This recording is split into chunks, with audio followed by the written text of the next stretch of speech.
முதலாவது காரியம், ஜெபம் பண்ண சோர்ந்து போகக்கூடாது. லூக்கா 18வது அதிகாரம் 1வது வார்த்தை. இரண்டாவது காரியம், நன்மை செய்கிறதில் சோர்ந்து போகாமல் இருப்போம்.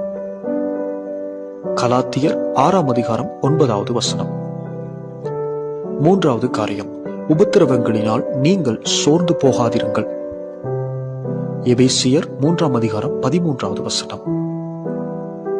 நான்காவது காரியம், ஆபத்து காலத்தில் சோர்ந்து போகக்கூடாது.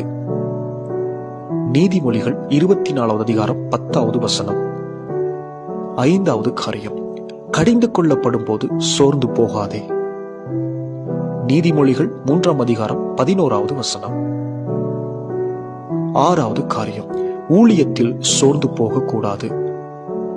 2 கொரிந்தியர் 4ஆம் அதிகாரம் 1 மற்றும் 16வது வசனங்களில்.